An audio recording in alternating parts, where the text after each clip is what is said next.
আসসালামু আলাইকুম, সবাই কেমন আছেন? আসলে আমি ভিডিওটা দেখাইলাম, এখানে মিরাজ মোস্তাফিজুর রহমানের হাত ধরে টানতেছে যে আসেন ভাই সমাজ সম্মেলনে বসেন। হ্যাঁ, কিন্তু মোস্তাফিজ বসে নেই, মোস্তাফিজ পিছনে যায় চলে গেছে। আসলে মোস্তাফিজ খুবই ভদ্র একটা প্লেয়ার, সে কোনো কন্ট্রোভার্সিতে বা কোনো রকম কোনো ঝামেলায় যায় না। কিন্তু কথা হচ্ছে মিরাজ, মিঠুন আর শান্ত, এই তিনটা প্লেয়ার জাতীয় দলে, মানে মিঠুনের তো আমি কোনো অস্তিত্বই দেখি না, সে কোন আমলে কি খেলছে না খেলছে আই ডোন্ট নো। আর শান্ত, ও তো প্রত্যেকটা ম্যাচেই যাই মানে হয় গালি খাওয়ার জন্য, মানে খেলতে যাই গালি খাওয়ার জন্য। মানে সে আমি জানি না সে কি খেলোয়াড় নাকি, আমি বুঝি না। এইসব খেলোয়াড়ের লজ্জা শরম না থাকলে আসলে বিসিবি যে কি জন্য এদেরকে পালে, আর এদের যে বিন্দু মাত্র লজ্জা শরম নাই এটা বোঝা যায়। ঠিক আছে, যখন মাথা নিচা করে চলে আসে খেলতে না পারে। প্রত্যেকটা ম্যাচ আপনারা মনে হয় বইলা যান নাই ভাই, 10-15টা ম্যাচ খেললে একটা ম্যাচে এমনি রান করা যায়। এই যে আপনি আর দেখতেছেন না, আপনি হইলেও এই কাজটাই করতেন, আপনি হইলেও পারতেন, এটা আমি হইলেও পারতাম। তাহলে ওই এই বালগুলারে খেলায় আর কি। আর মিরাজের কথা বলবো, মিরাজ আমাদেরকে কি বলতেছে যে বিসিবি নাকি ওদেরকে বেতন দিচ্ছে না, বাংলাদেশ বেতন দিচ্ছে না, ওদেরকে বেতন দিচ্ছিল স্পন্সর। ইভেন ওরা বাংলাদেশে দয়া করে 25-30% ট্যাক্স দিতেছে। আরে বেটা, কোন ফ্যামিলি থেকে উঠে আসছিস, কোথেকে উঠে আসছিস সেটা মনে করছিস? তো বাবা একটা সিএনজি চালক ছিল। আমি ছোট করতেছি, আমি কাউকে ছোট করতেছি না। একটা ন্যূনতম মানুষের প্রতি বা বিসিবির প্রতি একটা সম্মান, দেশের প্রতি একটা সম্মান রাখা উচিত ছিল তোর। এইসব কথা বলার আগে যে দেশে তুই 25-30% ট্যাক্স দেস, হ্যাঁ? তুই কোন কি বালার খেলোয়াড় রে? তুই কি বালের খেলোয়াড়? তোর রেকর্ড চেক করলেই তো বোঝা যাবে কি বালের খেলোয়াড়। হ্যাঁ, কোন কোন জায়গাটায় তুই খেলতে পারিস? হ্যাঁ, তোর 5 নাম্বার নামাইলে খেলতে পারিস না, 6 নাম্বার নামাইলে কোন জায়গাটায় তুই খেলতে পারিস? ভাই আগে নিজের তলাটা আগে ঠিক করে তারপরে কথা বলতে আসিস। হ্যাঁ, নিজের তলাটা ঠিক করে কথা বলতে আসিস। যে বিসিবি দয়া করে যদি তোদেরকে না রাখতো, তোরা এই স্পন্সর গুলা পাইতি না। আজকে বিসিবি রে তোরা চিনতেছিস না। আজকে এই যে শান্ত, হ্যাঁ, এই যে মিঠুন, এরা বিসিবি রে চিনতেছেন, এরা বাংলাদেশের মানুষ চিনতেছেন, এদেরকে স্পন্সর খাওয়া। এখন স্পন্সর এখন চিনছে ওরা।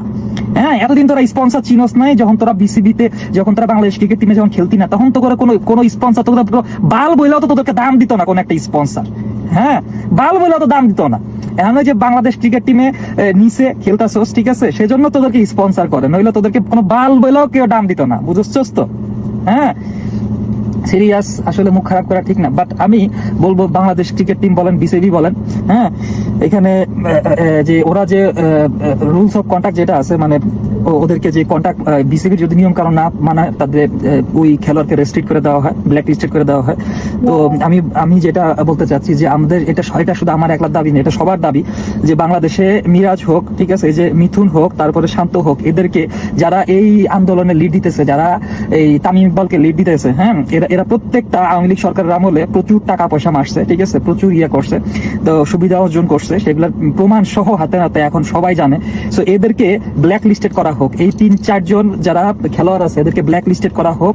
এদেরকে আমরা জাতীয় দলে কেন, আমাদের বাংলাদেশের বিপিএল থেকে কোনো দলে যাতে আমরা তাদেরকে না দেখি, এরকম একটা নিয়ম আমরা করা হোক। আমরা বিসিবির কাছে আকুল আবেদন জানাইতেছি, ঠিক আছে, বাংলাদেশ ক্রিকেট বোর্ডের কাছে। এদেরকে বাদ দিয়ে আমরা যদি খেলা দেখি তাহলে এদেরকে বাদ দিয়ে দেখবো, নাহলে আমরা তাদের কোনো খেলা দেখবো না। এই মিরাজ, মিঠুন আর হইল গিয়া শান্ত, হ্যাঁ, লর্ড শান্ত প্রত্যেকটা ম্যাচে আন্ডা মাইরা চলে আসছে, এটা তো আমরা ভুলি নাই, ঠিক আছে। এদেরকে আমরা দেখতে চাই না। আমরা বাংলাদেশের মানুষ, আমরা বিসিবি, ঠিক আছে, এদেরকে বয়কট করা হোক। এই সব খেলোয়াড়দেরকে ব্ল্যাক লিস্টেড করা হোক, তারা যেন মাঠের ইভেন বিসিবির ধারে পাশেও না আসে। এরপরে মামা দেখবো তোদের কোন স্পন্সর আইসা তোদের পুটকির মধ্যে ঠাপ্পা লাগায়। এরপরে দেখবো যে কোন স্পন্সর তোকে টাকা দেয় আর কোন স্পন্সর তোদেরকে ঠাপ্পা লাগায়। হ্যাঁ, এদেরকে জাস্ট ব্ল্যাক লিস্টেড করে দেওয়া হোক। কারণ এই 3-4 জন খেলোয়াড় প্রত্যেকটা খেলোয়াড়কে নষ্ট করতেছে, প্রত্যেকটা পুরা বাংলাদেশের ক্রিকেটটাকে নষ্ট করতেছে। এই কয়েকটা খেলোয়াড়, যার মধ্যে মিরাজ অন্যতম, শান্ত অন্যতম, আর মিঠুন তো ও তো গালি দিলেও কম হয়ে যাবে। হ্যাঁ, কোনো বালটাও পারে না, কোনো খেলাও পারে না, আসছে কথা বলে। ভাই আগে নিজের তলা ঠিক করো, তারপরে খেলতে আইসো, তারপরে কথা বলতে আইসো। হ্যাঁ, শিখো, অন্যান্য প্লেয়ার থেকে শিখো, ভদ্রতা আগে শিখো। আর কোন আক্কেলে তুমি করতেছো, তুমি বিসিবির এগেইনস্টে কথা বলতেছো? হ্যাঁ, বাংলাদেশের মানুষ তোমাদেরকে খাওয়ায় না, তোমরা ট্যাক্সের টাকায় তোমরা খাও। হ্যাঁ, কি বলে তোমার স্পন্সর দেয়। এবার স্পন্সর গুলো কোথেকে আসছে রে? স্পন্সর তখনই করে যখন ওই মানুষটাকে বা ওই কোম্পানিটাকে বা ওই প্লেয়ারটাকে সবাই চেনে। কারণ ওই স্পন্সর চিন্তা করে ওর শরীরে যদি একটা ট্যাগ লাগাই, ওই ট্যাগটা মানুষ দেখবে। হ্যাঁ, যদি বাংলাদেশের মানুষই তোদেরকে ভুলা যায়, তোদেরকে কোন বাল স্পন্সর করবে রে? কোন বাল স্পন্সর করবে তোদেরকে? চ্যালেঞ্জ দিয়ে গেলাম। ভালো থাকবেন সবাই, নিজের খেয়াল রাখবেন। আসসালামু আলাইকুম।